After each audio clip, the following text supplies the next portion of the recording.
என் தேசம் எல்லை எங்கும் அப்பா நீராள வேண்டும்.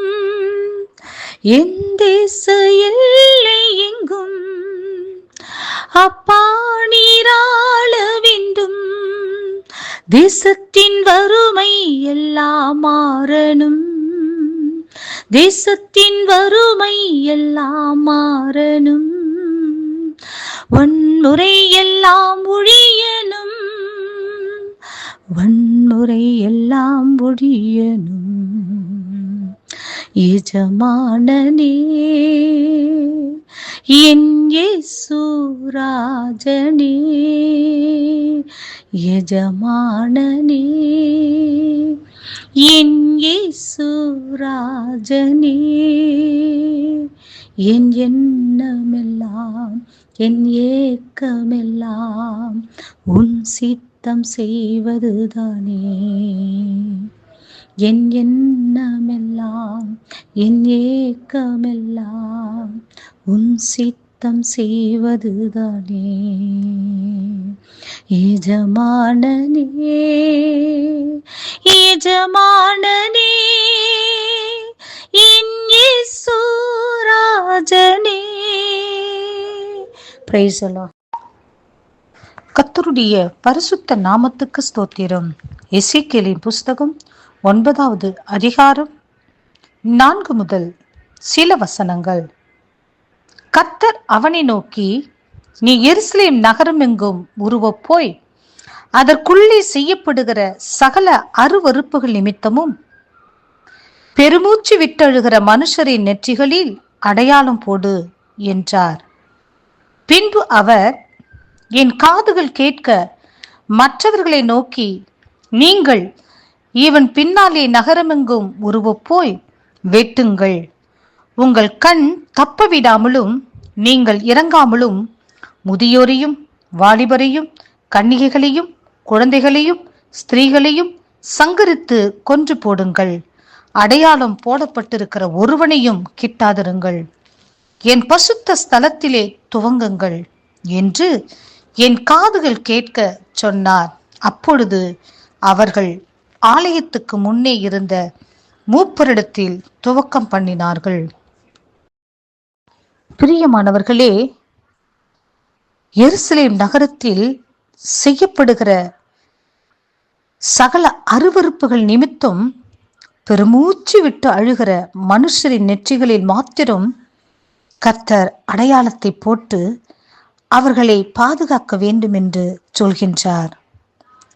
அடையாளம் போடப்பட்டிருக்கிற ஒருவனையும் கிட்டாதிருங்கள் என்று சொல்கின்றார்.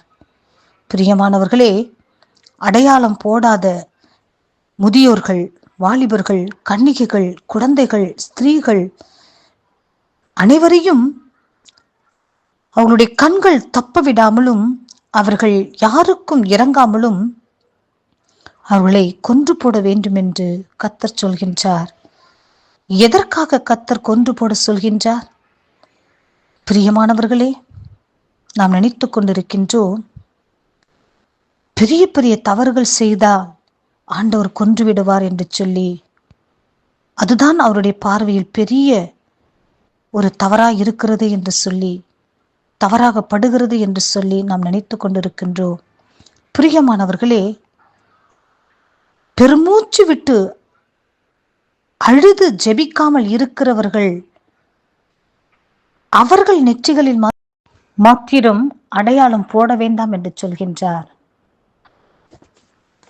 அடையாளம் போடப்பட்ட நபர்களை கிட்டாதிருங்கள், ஒருவனையும் தொடாதிருங்கள் என்று தேவதூதர்களிடம் எச்சரிக்கின்றார். பிரியமானவர்களே, இந்த நாட்களில் இந்த வேத சத்தியத்தின் மூலம் கர்த்தர் நமக்கு எடுத்துரைக்கிற வார்த்தை என்னவென்று சொன்னால், ஜெபிக்காமல் இருப்பதே தேவனுடைய பார்வையில் மிக பெரிதான தவறாயிருக்கின்றது. அது நிமித்தம் தேவனுக்கு வருகிற கோபம் பெரிதாயிருக்கின்றது. பிரியமானவர்களே, நாம் ஒவ்வொருவரும் தேசத்தில் நடக்கின்ற அருவருப்புகளுக்காக, தேசத்தில் செயல்படுகிற விக்கிரகத்தின் ஆராதனைகளுக்காக, தேசத்தில் நடக்கின்ற தேவனுக்கு விரோதமான செயல்பாடுகளுக்காக நாம் பெருமூச்சு விட்டு அழுது நாம் ஜெபிக்க வேண்டும் என்று கர்த்தர் விரும்புகின்றார். ஜெபிக்கிற பிள்ளைகளை கர்த்தர் அவருடைய கரத்தினால் அடையாளத்தை போட்டு எந்த விதமான ஆபத்துக்களும் எந்த விதமான நாச மோசங்களும் நம்மை தொடாதபடிக்கு பாதுகாப்பேன் என்று வாக்கு கொடுக்கின்றார். இந்த உலகத்தில் சூழ்நிலைகள் முழுவதும் சாதகமில்லாமல் பாதகமான சூழ்நிலைகள் நடந்து கொண்டிருக்கின்றது. அவைகள் ஒன்றும் ஜெபிக்கிற பிள்ளைகளை, தேசத்திற்காக பெருமூச்சு விட்டு அழுது ஜெபிக்கிற பிள்ளைகளை தொடாது என்று வாக்கு கொடுக்கின்றார். பிரியமானவர்களே, பழைய ஏற்பாட்டின் காலத்தில் இஸ்ரவேல் மக்களை சங்கார தூதன் அவருடைய வீட்டு நிலைக்கால்களில் போடப்பட்டிருக்கிற அடையாளத்தை பார்த்து அவர்களை சங்காரம் பண்ணாதபடிக்கு எகிப்தியர்களை சங்காரம் பண்ணி இஸ்ரவேல் மக்களை சங்காரம் பண்ணாமல் உயிரோடு விட்டு சென்றார். ஆம் பிரியமானவர்களே, கர்த்தருடைய பிள்ளைகள் ஒவ்வொருடைய குடும்பத்திலும் ஒவ்வொருடைய நெற்றியிலும்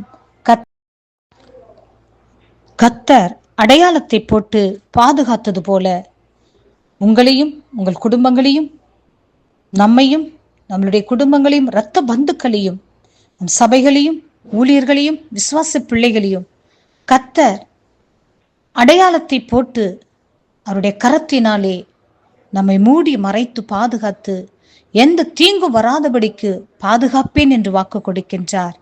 பிரியமானவர்களே, நாம் ஜெபிப்போம். பரலோக ராஜ்யத்திற்கு பங்காளிகளாக மாறுவோம். கர்த்தர் இந்த வார்த்தையை ஆசீர்வதிப்பாராக. ஆமேன்.